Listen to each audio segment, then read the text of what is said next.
Sermão: A Escravidão do Pecado, por William Penguin. Jesus lhe respondeu: em verdade vos digo que todo aquele que comete pecado é servo do pecado. Para familiarizá-lo brevemente com a ocasião dessas palavras, sua coerência com os versículos anteriores e seguintes permanece assim. Em algumas conferências e discussões entre nosso Salvador e Cristo e os fariseus com outros judeus sobre a qualidade de sua pessoa, quem e que tipo de homem ele deveria ser, Cristo, tendo claramente testemunhado que ele era mesmo a luz do mundo, aquele Messias que ele esperavam por tanto tempo, acontece que muitas das pessoas que estavam presentes ouvindo Cristo defendem sua autoridade contra as cavilações dos fariseus, foram assim movidos e acreditar nele. No verso 30.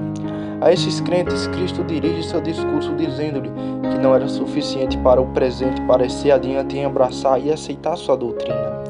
Há mais nisso, então, se eles se provassem verdadeiros crentes e seus discípulos, eles devem preservar na profissão e prática de sua doutrina. Se vocês continuarem em minha palavra, vocês são verdadeiramente meus discípulos. No versículo 31. Agora, enquanto muitas coisas podem desencorajar esses jovens iniciantes de ir mais longe, especialmente sua ignorância desta doutrina celestial e com todas aquelas múltiplas corrupções pecaminosas das quais eles não podiam se mudar rapidamente, Cristo, para seu encorajamento, acrescenta por meio da promessa que, se eles se agarrarem a ambos, saberão a verdade, o Evangelho e todos os caminhos da graça de Deus na redenção do homem por Jesus Cristo. E mais, a verdade vos libertará, verso 32, da escravidão de tais inconveniências que possam mantê-los afastados da resoluta profissão do Evangelho, como o medo do desagrado dos fariseus e governantes, o medo da perda da desgraça e reprovação no mundo por causa desses pecados e prazeres em que antes viviam e que agora podem estar dispostos a deixar. Aqueles homens que levaram muitos a se afastarem e seguir a Cristo. Nosso Salvador promete a esses crentes que, se forem constantes, não terão poder nem comando sobre eles, mas que a graça de Deus, o conhecimento claro do Evangelho, deve torná-los homens livres e libertá-los do medo ou do mal, de todas essas coisas, o que podia afastá-los de uma profissão sagrada do nome de Cristo. Esta terrível advertência de Cristo é muito mal aceita pelos judeus. Cristo havia tocado naquela corda que estremeceu, e eles podem não suportar ser tão rigorosamente, embora justamente, taxado por hipócritas e falsários, que estava tão longe de serem verdadeiros discípulos, crentes para ele que ainda continuavam em escravidão aos seus corrupção, e estaria pronto com todas as ocasiões para fugir do serviço de Cristo. Portanto, quando Cristo lhe diz que a verdade deve torná-los homens livres, por um erro perverso, eles transformam esta cláusula em ocasião de briga e fazem grandes exceções em Cristo, por chamá-los de escravos, podendo dizer que eles em grande estômago, semente de Abraão, e nunca estivessem em servidão a qualquer homem, por quer dizer, então que serei liberto. Verso 33. Aqueles que geralmente se gabam mais do que podem fazer menos, e vocês têm poucos que são mais rígidos em termos de corrupção do que aqueles que têm menos valor em si mesmos. Assim é como esses judeus sem valor, que se colocam pontualmente em pontos de honra, para se livrarem daquela inflação de escória corporal, que Cristo colocou sobre eles, como eles pensavam, quando ainda no meio do tempo eles são de todas os servos do pecado e da corrupção.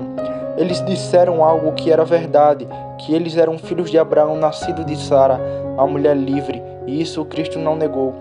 Mas enquanto eles disseram que nunca estavam em escravidão a qualquer homem, isso era falso em relação à escravidão corporal, pois sua escravidão no Egito, de outrora seu cativeiro por 70 anos na Síria dos últimos tempos, e a alta submissão de todo o seu estado sob o jugo do governo romano eram testemunhas suficientes de que não era tão estranho para um judeu ser um escravo. Mas digamos que eles sempre estiveram livres de tal escravidão corporal. Não era isso que Cristo pretendia em seu discurso. A verdade vos libertará.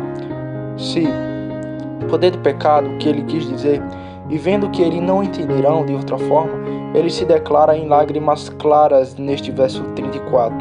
Em verdade, eu vos digo que todo aquele que comete pecado é servo do pecado. Existem servos do pecado, bem como servos de outros homens, e as condições desses são tão ruins quanto essas, ou ainda piores. Cristo os faz comparação em 2 detalhes. Primeiro, os servos não devem ter herança com os nascidos livres, com os filhos. Eles podem por um tempo gozar de benefícios comuns da família, mas finalmente eles devem ser expulsos e os filhos apenas dividir a herança. Assim os homens maus por um tempo vivem junto na casa de Deus, a igreja. Mas quando os guardião da herança será concedida ao Filho de Deus, estes são verdadeiramente lançados fora de todos, e nenhuma parte falta à sua parte. Isto é expresso no verso 35. E o servo não fica na casa para sempre, mas o filho fica para sempre. Segundo ponto, os servos devem obter sua liberdade de um homem livre que tenha o poder para libertá-los. Assim devem os pecadores de Cristo, o único Filho de Deus, que tem este poder e autoridade dado a ele de escravidão a Satanás e pecado para torná-los homens livres de Deus. Ele sozinho traz libertação aos cativos e prisioneiros, trazendo a miseráveis pecadores do comando do poder das trevas para a liberdade dos filhos adotivos de Deus, que sendo ele mesmo feito herdeiro de todas as coisas, como o Filho natural de Deus, admite contra os filhos adotivos na comunhão de uma herança gloriosa. Isto é estabelecido no verso 36.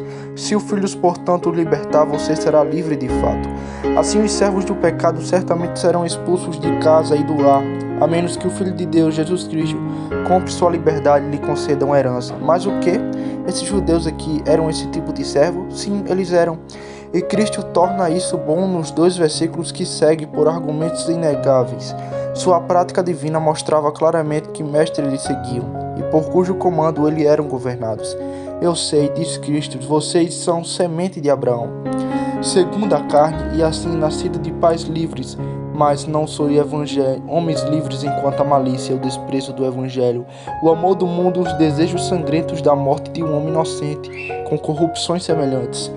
Tiranizam e suportam, governam sobre seus corações como eles fazem. Por quê? Mas nunca procuram me matar. Um mestre cruel deve ser aquele que vai comandar, e muitos são aqueles que serão obedientes fazendo um ofício tão ruim quanto matar a Cristo.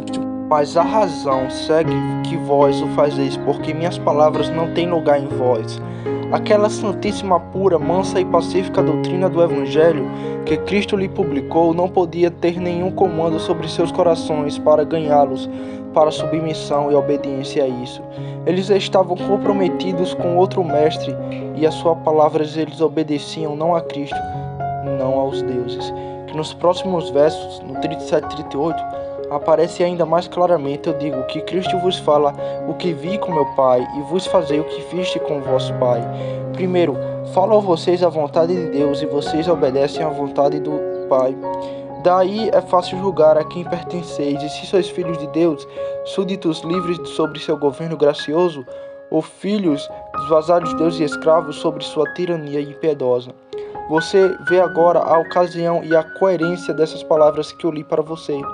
O escopo do que em breve é este: dar a essas ideias a informação correta de sua condição atual qual era. Eles, em grande erro, se gabavam muito de sua liberdade exterior, enquanto ainda eram os servos da injustiça. Pelo que nosso Salvador, para a instrução dele e nosso, os faz compreender que são tanto os que servem ao pecado, como os que servem aos homens. Em verdade eu vos digo, que todo aquele que comete pecado é servo do pecado. O significado da palavra é claro se você considerar, primeiro, o que é cometer pecado, segundo, o que é ser um servo do pecado. Cometer pecado não é simplesmente fazer qualquer ato contrário à lei e à vontade de Deus, pois mesmo os homens regenerados e mais santificados em muitas coisas pecam, muitas vezes, os quais, no entanto, não são servos do pecado, mas são livres do pecado, e feitos servos de Deus, como é em Romanos capítulo 6, versículo 22. Neste lugar, portanto, comete-se pecado é fazer o mal de bom grado e ordinariamente, quando os homens fazem como que um comércio e prática comum de quebrar a lei de Deus, mantendo-se em curso usual de viver de forma piedosa, sem remorsos e reforma. De tal Cristo diz que eles são servos do pecado. Eles vivem em sujeição ao poder de seus pecados e corrupção, como fazem ao comando de seus senhores. Sim, governa sobre eles como os senhores governam sobre seus servos, O ponto principal da doutrina, então, que essas palavras fornecem é este: um pecador é um escravo e vive no pecado é viver na escravidão. Para a explicação mais distinta deste ponto que toca a escravidão espiritual do homem sobre o pecado, desejo que você observe 3 particulares.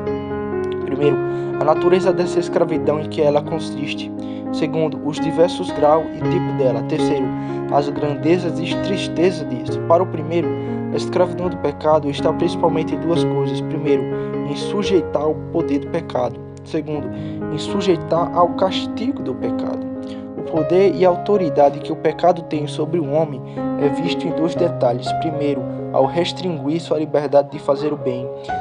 Ao comandar seu serviço em todos os maus empregos, como mestre sobre seus servos, pode tentar sitiá-los quanto proibi-los. Assim, o pecado que governa os corpos mortais dos homens tem poder tanto para impedi-los de fazer o bem, quanto para empregá-los em práticas más. Você verá ambos verdadeiros em sua ordem. Primeiro, tem poder de restrição e impedimento de fazer o bem. Um servo não está em seu próprio poder, mas em seus senhores. Ele não pode ir aonde quer, nem fazer o que levanta, nem dispor de si como quiser.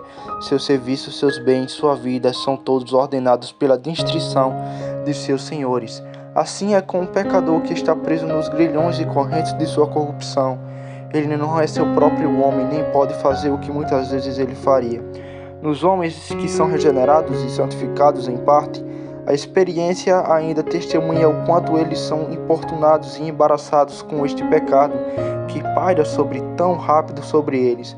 Por mais que o Espírito esteja disposto a satisfazê-lo, eles farão muito no serviço de Deus. No entanto, a carne é fraca e eles estão tão acorrentados a ela que por suas vidas eles podem fazer apenas uma lenta pressa nos caminhos da divindade, tanto quanto ele tem que continuar correndo, emboteando distraição e hipocrisia, formalidade e um mundo de outras corrupções colocadas sobre ele em todo o dever espiritual, em toda boa resolução, de modo que quando eles fazem o melhor, seu trabalho ainda está feito, mas apenas pela metade.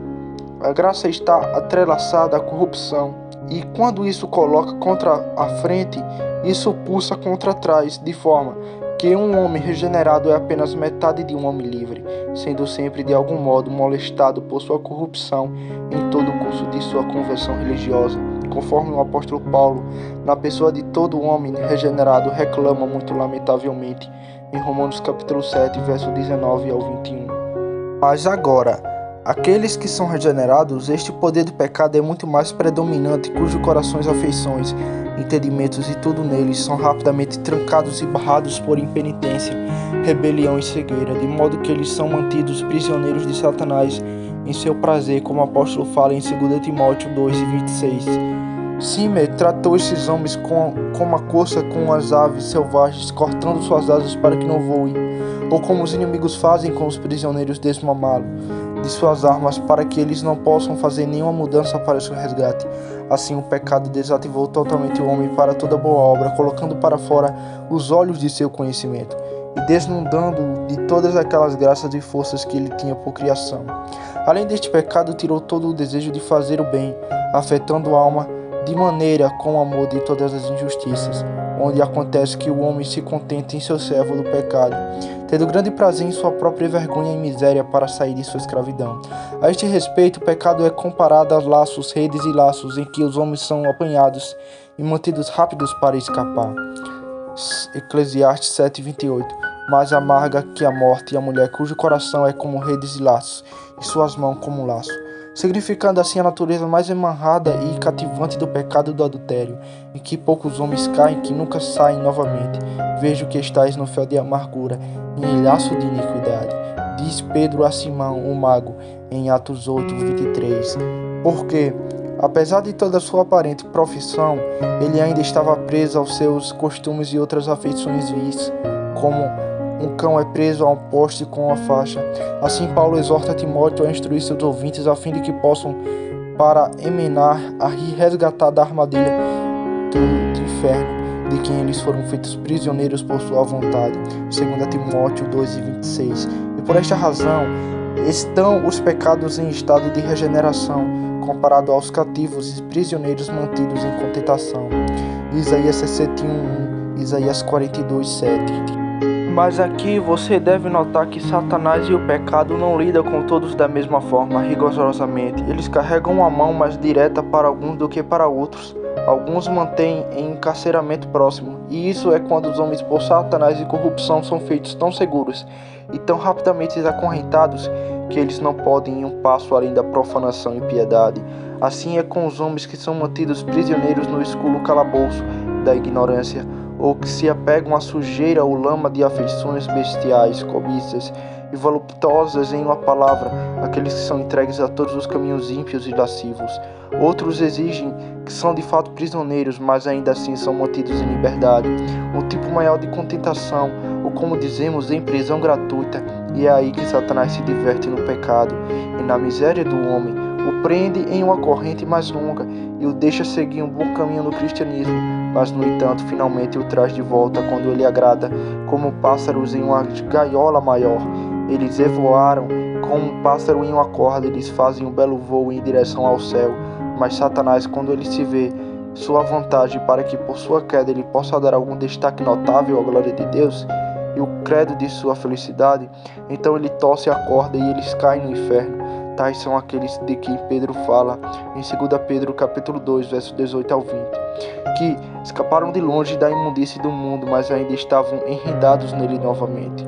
Tal foi Demas, cuja cobiça o prendeu de volta de sua profissão do evangelho ao mundo. E tal era o jovem do evangelho que havia chegado perto do reino do céu, mas ele tinha uma perna acorrentada ao lugar das riquezas, e isso o prendia de volta. Todos estes têm uma espécie de liberdade, mas isto é apenas da prisão. Eles andam no exterior, mas estão em grilhões, ou como os prisioneiros em Roma, para ser trancados, acorrentados ao seu guardião, que o acompanha para vê-los devolvidos seguros à sua jaula. Agora você sabe que um laço que anda por toda parte para fazer seus negócios de mestre ainda é um laço tão bem quanto aquele que está acorrentado na Galileia. E assim são esses ainda servos e escravos de suas corrupções, por mais que pareçam no presente ser mais favoravelmente assim do primeiro ponto em que pode magistral do sinistro aviso. A restrição de fazer o bem que deveríamos às vezes faríamos. Agora no próximo lugar também tem, segundo, um poder de comando todos os serviços ruins. Que você sabe que deve cavalgar e correr, trabalhar e caminhar, carregar e puxar, cavar em pedreiras, cavar nas minas, debocar o remo, trabalhar como cavalo em um moinho e ser colocado em todos os escritórios básicos que devem ser feitos. Serviços honrosos, há que um homem livre, um filho pode ser empregado, mas servos suportam a labuta mais vis e dolorosas. Assim é com o pecador, ele está sob o comando de seu pecado, como asa ou como servos centuriões estavam à disposição de seus senhores. Veja como Satanás o inspira e sua corrupção lhe sugere. Então ele estuda e trama, então ele inventa e pratica, seja um pecado que recai sobre ele, você o verá sempre atendendo a este mestre. Como luxúria, prazer e cobiça, ambição, e ele é totalmente tomado por seus empregos. Ele não tem nada a poupar dele, sem pensamento, sem palavras, seu tempo. Dia de semana e dia de sábado, seus negócios ainda continuam. Não, o dia não é suficiente para o cumprimento de seu comando. Ele planeja o mal em sua cama, e ele não pode dormir até que ele tenha planejado como ele pode alcançar um de seus desejos ímpios. Ele será profundo, astuto e diligente em planejar e despanchar os assuntos que o de véu e seu coração corrupto lhe deram do comando.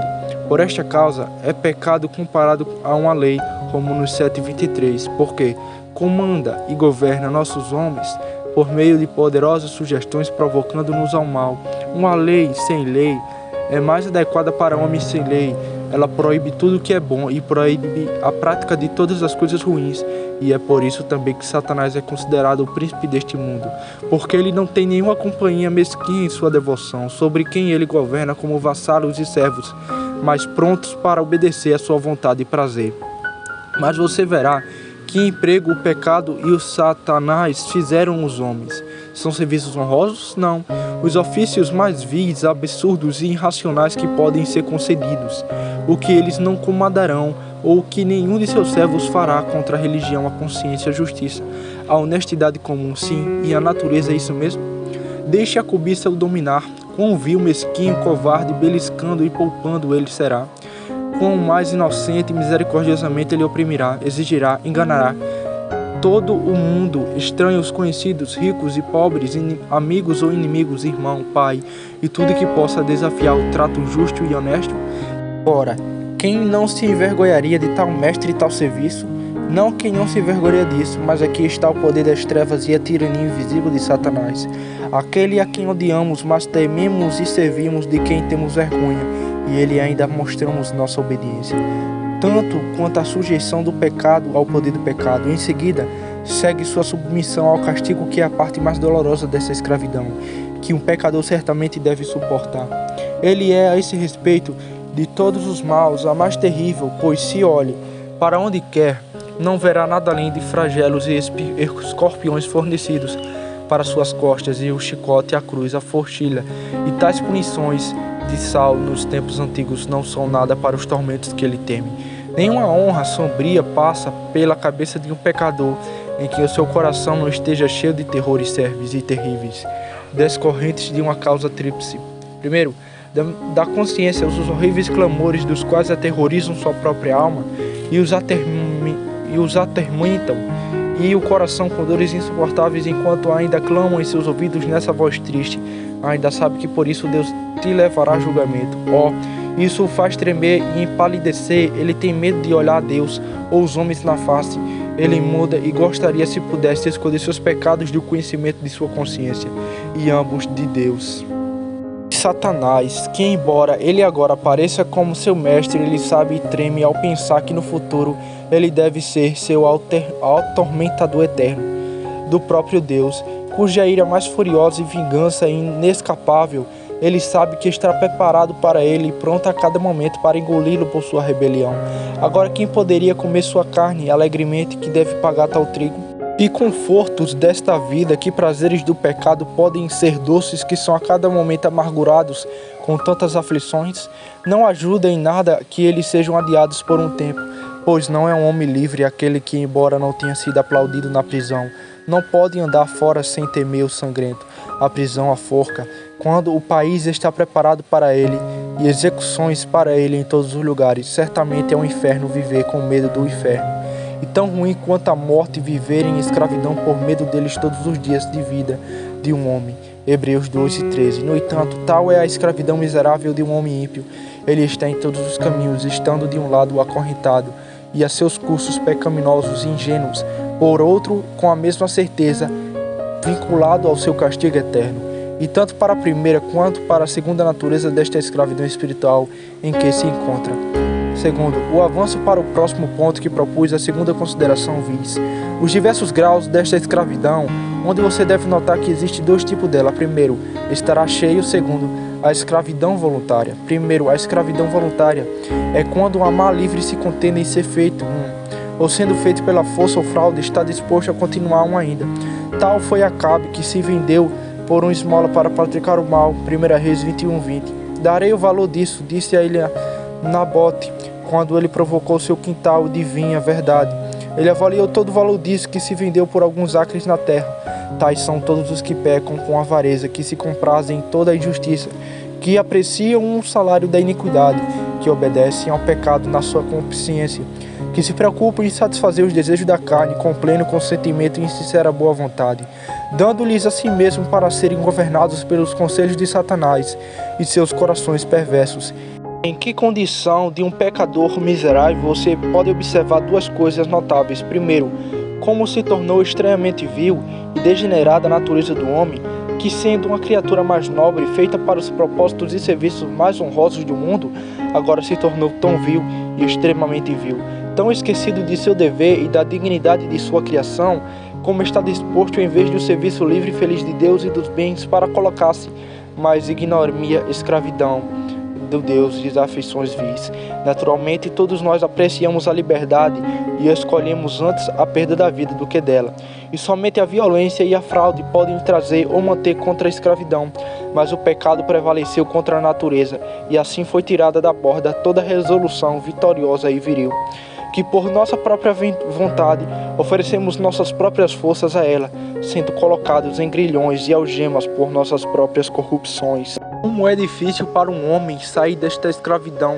Certamente aquele que valoriza a prisão melhor do que sua ampliação é lamentável que haja algum meio de sua entrega, e é arriscado que eles forem procurados que eles não aceitaram deles. Aquele servo que no 7º ano de sua servição fez tal mal ao seu senhor que ele não saiu livre, ele estava por lei para servir seu senhor para sempre.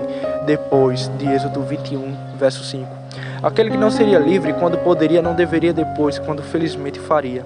E assim é com os servos do pecado, quando uma vez eles têm uma boa afeição para com seu mestre, e estão tão enfeitiçados a ponto de se manterem bem pagos com o seu serviço. Então seus ouvidos são cravados nos postes e portões do inferno, ou melhor, com um é atingido em seus temporas, e de um só golpe eles perdem a vida e a liberdade para sempre. Para que, a menos que esses homens fortes os resgatem pela força das mãos desses tiranos, dos quais nunca escaparão esta miserável situação. Segundo, escravidão voluntária. Como quando um homem é feito prisioneiro pela espada em batalha, ou contornado por alguma estratagema ou astúcia fraudulenta, tal é a condição dos homens piedosos, muitas vezes que por algum ataque furioso e veemente da tentação são feridos, derrubados, levados, cativos e aprisionados em ferro sob a guarda de um forte luxúria incontrolável ou outra, ou então por algum truque sutil e armadilha secretamente colocada para suas armas. Seus calcanhares ficam presos no guiné, e por um tempo são capturados com presa por Satanás. Mas agora, durante esta retidão, que suspiros e tristezas possui o coração de Deus? Que tediosa e irritante é essa escravidão! Como ele anseia até que seu coração seja novamente ampliado, para que ele possa correr a corrida dos mandamentos de Deus? A vida em si é agradável, até que seja libertada, seja obtida novamente. Por isso, muitas orações são enviadas ao céu todos os dias para implorar a Deus por sua ampliação. De bom grado ele abraça todos os meios de liberdade. De bom grado corre e descansa naquele que só traz liberdade aos prisioneiros cativos, com os israelitas no Egito. Ele está mesmo cansado de sua vida, pela opressão e cruel tirania sobre a qual está preso, o que o faz nas amarguras de sua alma clama. Tomamos aquela reclamação do apóstolo, muitas vezes tomamos, que diz o seguinte, Romanos capítulo 7, verso 24, miserável homem que sou, quem me livrará do corpo desta morte? Estes são os vários graus desta escravidão que foi a segunda parte proposta a ser tratada. Venho em terceiro lugar considerar a grandeza e a gravidade desta escravidão espiritual, que aparecerá comparando-a com a escravidão corporal externa. Agora, toda escravidão espiritual é pior que a corporal em 3 aspectos. Primeiro, quanto à multidão de senhores. Na escravidão corporal, primeiro, o senhor pode ter muitos seus, mas para primeiros servos ter 2 ou mais senhores é coisa irracional e impossível. Suponha que ambos fossem bons, muito mais se fossem ruins. Miserável, portanto, é o estado de um homem pecador, que quando ele serve menos, serve 3 ao mesmo tempo. Primeiro, suas concupiscências. Segundo, Satanás trabalhando poderosamente em sua corrupção pecaminosa. Terceiro, Deus mesmo. Para o primeiro, pode ser que algum afeto perverso seja seu mestre, e ainda assim há trabalho suficiente para agradar a isso. Quanto mais muitas luxúrias ao mesmo tempo dominam o homem como muito tirano em sua cidade, o Senhor que combate e estão lá no coração desse homem. Quando o orgulho condena uma coisa, a cobiça outra. Quando as concupiscências puras desenham um caminho, a ambição outra, a voluptuosidade um terceiro.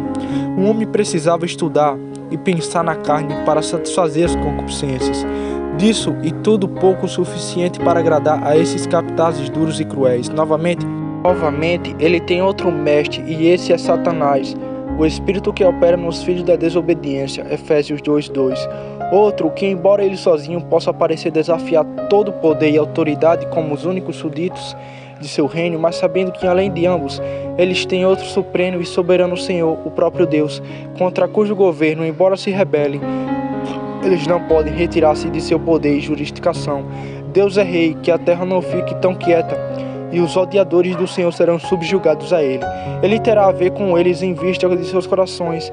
Ele os teme como o degrau contra sua vontade, tanto para fazer sua vontade, enquanto os desafia para realizar por ele o seu próprio propósito mais sagrado, e também para sofrer sua vontade em seu castigo merecido. Assim, os homens ímpios são dominados por todas as mãos e de maneira alguma estão livres do pecado ou do castigo.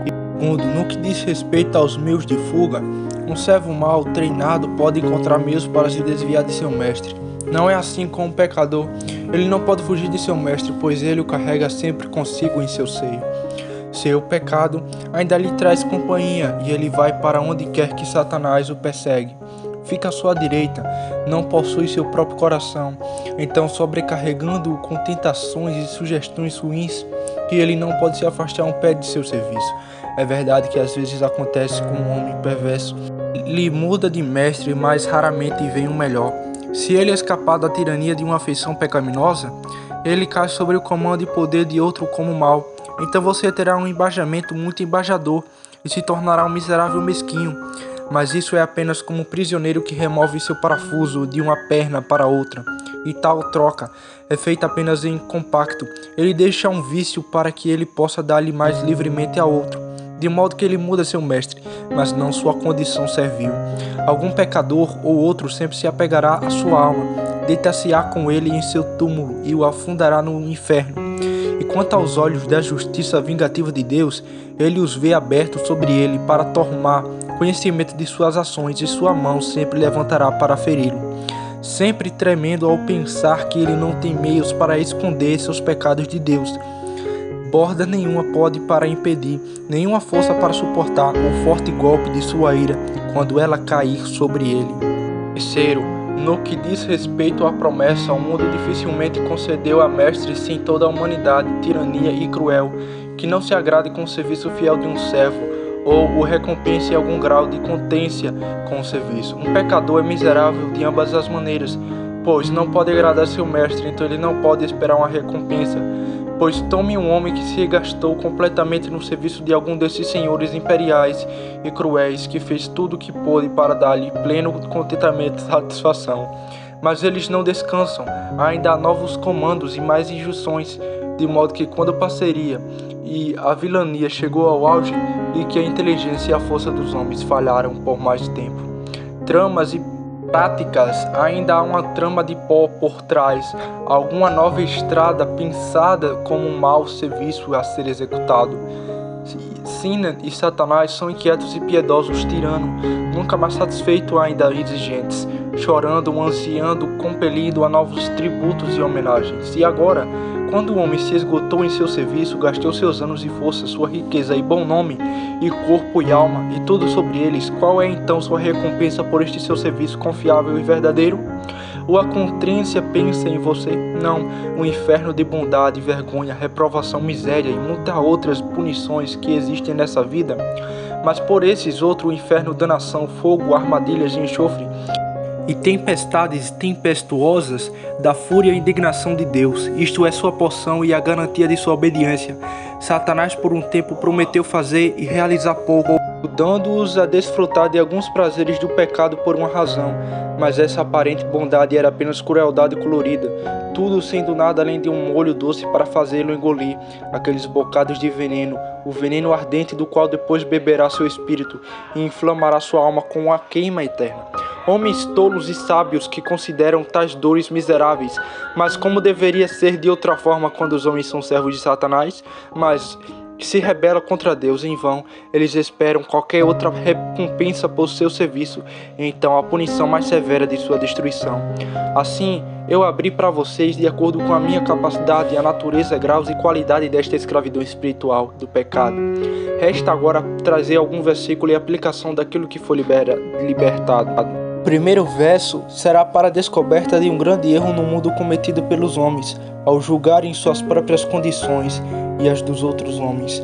É a opinião comum da maioria que se unem um homem vive fora do perigo da lei, e tem com que pagar a cada homem e mantê-lo livre de dívidas e medos da prisão.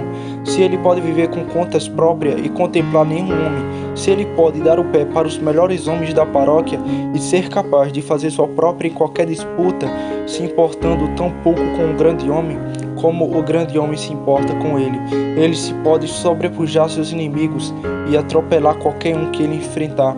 Se ele pode ir se quiser e fazer o que quiser, vivendo ocasionalmente nos prazeres do trabalho de outro homem, se ele for capaz de pecar com ousadia, de satisfazer qualquer afeição desordenada sem controle, tendo na mão o poder para vencer um ministro pobre, que não ousará repreendê-lo, ou dinheiro suficiente em sua bolsa para subordinar a autoridade e severidade da lei, um homem como este que vive sem medo ou cuidado, ele é considerado o único homem que leva uma vida livre e vive sobre seu próprio comando.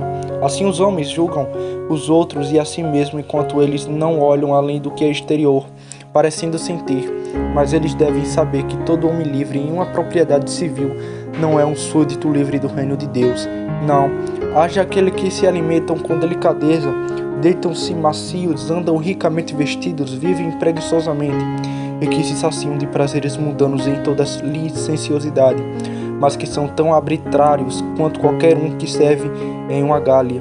Apenas vire seu interior para fora, você verá sempre legiões inteiras e dominadores sobre eles, orgulho, cobiça, ambição, inveja, malícia, desejo impuro, com um número de tais luxúrias negras e infernais reinando em suas almas, sobre o comando de que são arrastados para cá e para lá, com toda a servil obediência, como comprados e vendidos em um mercado. Uma coisa vã é para esses homens se gabar de sua nobreza gentil, da liberdade e generosidade de sua educação ouvida, pois que eles saibam que a honra de um homem é sua honestidade e santidade, sua liberdade perfeita é o serviço fiel de seu Deus. Ele é verdadeiramente livre, gentil e nobre, isto é, verdadeiramente gracioso. Xingar, meter, jogar, prostituir, cobiça, bocejar, depois de algumas libras de ouro e prata, tolo de vestuário, inquieto, perseguir, depois de 2 ou 3 palavras e títulos de honra, com semelhantes são estes os empregos de um espírito corajoso, livre, generoso e nobre. Longe de qualquer homem, pensam assim disposição servil e vil, sejam aqueles que se submetem a afetos tão perversos e indignos, nem pode ser honesto ou honrado quem tem tais mestres. Isto conclui o apóstolo em Romanos capítulo 6, versículo 20. Quando vocês eram servos do pecado, vocês estavam livres da justiça. E deve ser um serviço vil e desonesto em que seja livre para ser e fazer qualquer coisa, salvo o que é honesto e justo. Tanto que nenhum homem caia no erro dos judeus aqui mencionado neste texto, ostentado muito de sua liberdade e dignidade, porque eles nasceram de Abraão e não viveram em servidão corporal, para que não ouçam também que Cristo aqui respondeu sobre estes, que assim comete o pecado, é o servo do pecado. E novamente, se vocês fossem filhos de Abraão, vocês fariam as obras de Abraão. Versículo 39. Mas agora vocês são de seu pai, o diabo, porque as consciências de seu pai vocês farão. Verso 42. Segundo uso. O segundo versículo deste ponto será para demonstração que cada um faça julgamento de sua propriedade, seja ele o servo do pecado, sim ou não. Para qual propósito o apóstolo estabeleceu uma regra de ouro em Romanos 6:16? Não sabeis que daquele a quem vos entregais como servos para obedecer, desde a quem obedeceis sois servos, seja do pecado para a morte ou da obediência para a justiça. Não é a livre ou conhecimento do batismo, não é o nome de cristão, não é a profissão externa da religião que faz distinção entre os servos de Deus e o do pecado. Temos uma marca mais justa para conhecê-los, e essa é a obediência. Estes certamente a quem eles pertencem. Aqueles que obedecem a Deus é servo de Deus. Aqueles que obedecem ao pecado, que proteste ou professe nunca tanta devoção ao serviço de Deus, mas ele é, por tudo isso, servo do pecado, e não melhor. Então, o julgamento agora é fácil, e não requer mais do que isso, que você traga seus pensamentos para casa, considerando devidamente a quem você presta serviço, seja a Deus em obedecer seus santos mandamentos, ou sua própria carne pecaminosa e Satanás em seguir seus conselhos. Você, em seu coração, serve a lei de Deus, com sentido em todos os seus mandamentos, como os mais bons e santos, esforçando-se tanto quanto possível para fazer tudo o que lhe ordena, mantendo a resolução constante de agradar a Deus em todas as coisas. Se sua consciência pode realmente dizer sim, então você pode se regozijar no título honroso de ser o servo de Deus. Por outro lado, você comete pecado, como o nosso Salvador fala aqui, isto é, você de boa vontade e ordinariamente faz uma prática de quebrar a lei sagrada de Deus, seguindo todo o curso lascivo de que Satanás te leva e dando escopos para teus desejos ímpios? Sim, há algum pecado em particular que recai sobre si, em que tu vistes conscientemente e voluntariamente, mas tu abandonas os outros? Se tua consciência disse sim, o terceiro versículo com o qual concluirei este ponto é que é uma exortação para persuadir aqueles que se encontram em escravidão ao pecado para se esforçarem por todos os meios para obter a si mesmo em liberdade. Para os homens na prisão ou servidão corporal, esta exortação era desnecessária, mas para os servos do pecado é mais necessário contra todas as convicções para se tornarem homens livres. Depois, dois motivos existem que normalmente prevalecem com todos os homens para buscar uma mudança de sua condição atual, diz a totalidade do espólio atual em que se encontram. Segundo, o bem de outros a quem pode vir. Ambos devem ser seriamente considerados neste negócio, pois não há propriedade pior do que a escravidão do pecado e do castigo, nem melhor do que a liberdade da graça e da glória. Portanto, deixe-me regular sinceramente de que incline suas meditações sobre esses dois pontos. Primeiro, pense com suas próprias mãos quão miserável é para um homem viver todos os dias de sua vida e morrer como vilão. Quão lamentável é o caso deste pobre criatura, que está sob o comando de toda a feição básica conduzida aqui e ali, conforme cada malvado desejo e a inspiração infernal o provocarão, cansando-os no caminho das bruxas e tendo o grande esforço para resolver suas próprias misérias eternas. Pensem que estranha tolice é para um homem contentar-se com algumas poucas mercadorias e prazeres pobres que o pecado pode pagar por um ou 2 dias, cujo gozo só o torna mais feliz. Nenhum homem sábio compraria o maior de tais contentamentos por uma das dores de uma má consciência que o acompanha. Chega o tempo em que ele deve se separar de todas as delícias e ser expulso do mundo de um conforto grande e favor. É isso que corta o coração, e um pensamento sério sobre isso destrói toda a alegria e contentamento. Os medos estão sobre ele de todos os lados, tornando-os desconfortável porque ele sabe que morrerá infeliz. Mas agora volte nossos pensamentos para o outro lado e considere quão feliz e gloriosa é a condição dos santos a quem Deus por sua graça libertou do serviço do pecado. Quer você seja aqui, nessa vida do estado de graça ou no futuro no estado de glória, sua liberdade é sempre abençoada e desejável. Livres eles estão do poder dominante do pecado, sendo agora guiados pelo Espírito de Cristo e não pelo Espírito do diabo. Livres dos terrores de uma consciência doente, livres dos terrores da morte, inferno e julgamento.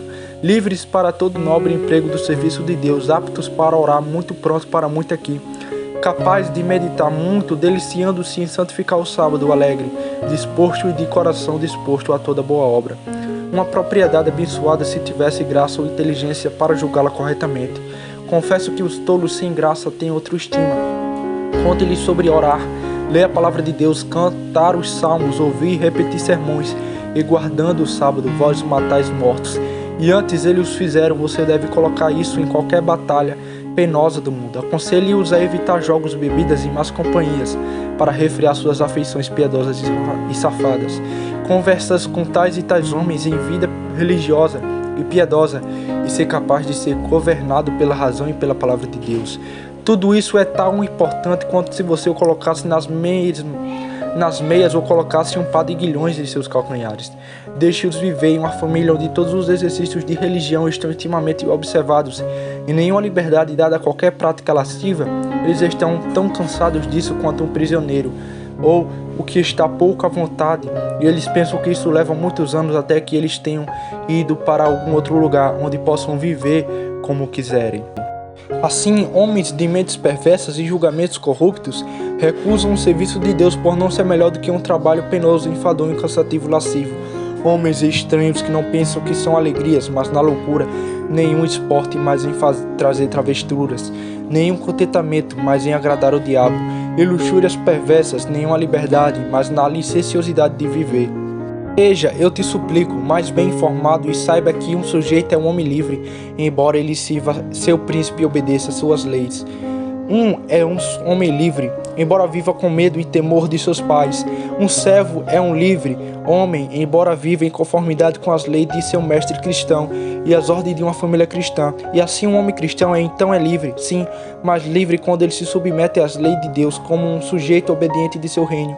Essa liberdade ele desfruta em parte nesta vida, mas plenamente no mundo vindouro, quando ele for perfeitamente liberto de todo pecado e miséria, quando não houver medo de ser feliz, porque não há possibilidade de ser pecaminoso. Certamente, meus irmãos, se houver algum sentido de nossa miséria presente, ou expectativa da futura felicidade dos santos, não podemos escolher senão suspirar dentro de nós mesmos com muitas orações, desejos e anseios, que também podem ser libertos da escravidão da corrupção para esta gloriosa liberdade dos filhos de Deus.